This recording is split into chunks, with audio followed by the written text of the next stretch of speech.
बे पासे के खबर ॾियूं पिया खिपरो मां जिते सरकारी अस्पताल में ड्यूटी डॉक्टर न हुजण खिलाफ शहरियुनि ने धरणो हयो आहे। वॾे अंग में मछरियल शहरियुनि तालके अस्पताल जो मुख्य गेट बंद करे छॾियो।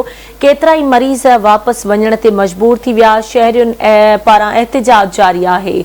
अहम खबर खां खे आगाह कयूं पिया। खिपरो में सरकारी अस्पताल में ड्यूटी डॉक्टर न हुजण खिलाफ शहरियुनि ने एहतिजाजी धरणो हयो आहे। वॾे अंग में मछरियल शहरियुनि तालके अस्पताल जो मुख्य गेट बंद करे छॾियो आहे, जॾहिं त केतिराई मरीज़ वापस वञण ते मजबूर थी विया। शहरियुनि जो एहतिजाज जारी आहे। ब्रेकिंग न्यूज़ अवां सां शेयर कयूं पिया। खिपरो मां सरकारी अस्पताल में ड्यूटी डॉक्टर न हुजण खिलाफ शहरियुनि एहतिजाजी धरणो हयो आहे। वॾे अंग में मछरियल शहरियुनि तालके अस्पताल जो मुख्य गेट बंद करे छॾियो, जॾहिं त केतिराई मरीज़ वापस वञण ते मजबूर थी विया। शहरियुनि जो एहतिजाज जारी आहे। खिपरो मां के खबर ॾियूं पिया। सरकारी अस्पताल में ड्यूटी डॉक्टर न हुजण खिलाफ शहरियुनि एहतिजाजी धरणो हयो आहे। वॾे अंग में मछरियल शहरियुनि तालके अस्पताल जो मुख्य गेट बंद करे छॾियो।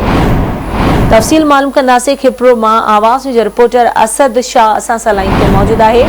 जी असद, छा तफ़सील आहिनि इन हवाले सां आगाह कयो। जी बिल्कुल, खिपरो जे सरकारी अस्पताल में ड्यूटी डॉक्टर वक्त ते न हुअण करे शहरनि पारां तालका अस्पताल जो मेन जेको गेट है, मुख्य गेट, उन अॻियां धरणो हयो वियो आहे, जेको केतिराई कलाकनि खां जारी आहे।